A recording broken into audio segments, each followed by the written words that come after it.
Ron DeSantis very directly, both of you, because you both study extremism and you both study the rhetoric of extreme politics. Ron DeSantis the other day, last week, was talking about the quote unquote deep state, which of course has been a normalized normalized in our discourse.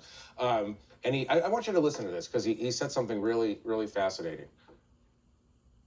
We're going to have all these deep state people, we're going to start slitting throats on day one. Slitting throats. Slitting throats. If someone said this 10 years ago in mainstream politics, I don't know, the reaction would be a lot different. Now people are like, oh my goodness, how violent. And then we move on to the next thing. You've been writing a lot about the culture war that Ron DeSantis is leading.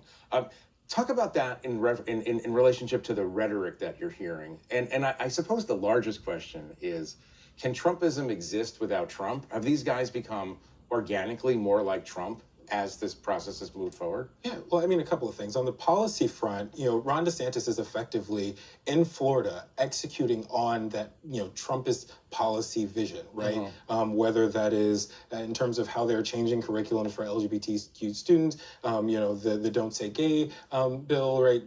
So several things about his policy apparatus have been effectively the spirit of Trumpism. But I think on the campaign trail, he's trying to embody what he believes voters want, and that is that sort of strong man that Trump has been. Right. But his rhetoric just exceeds, right? Trump will sort of go up to that line oftentimes and then take a step back, whereas DeSantis is right to the slitting the throats. Mm-hmm. Laura, let me turn to you because you've covered extremism. Talk about the relationship between rhetoric like that and the threat of violence in our society. Well, there's direct lines. I mean, you talk about when the former president was attacking the FBI and the DOJ, and then a shooter went to an FBI office in Ohio. The fact that a number of election officials I've talked to across the country have faced death threats, have started to put camera systems on their home that they've never put on their home before, all because of the rhetoric of the former president and his allies around him. And Ron DeSantis is continuing that rhetoric. And when you talk to historians, especially those who study authoritarianism, they will tell you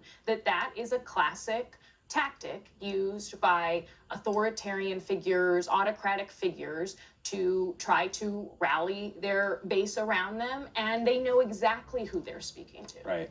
Peter, a few seconds. Yeah. Do you think the rhetoric goes away? Outlast Trump? It outlasts Trump if it is successful. Right? The problem for a lot of Republicans is they try to be Trump and they're not Trump, and some of them have not been able to make it work. Marco Rubio famously in 2016, right? Yeah. They tried to be Trump, it didn't work for them. So the question is whether they can make it work for them, and if they do, then they're gonna continue. Right. Totally fascinating. Probably not the last time we're going to be talking about this at this table. We have to leave it there for now. I want to thank our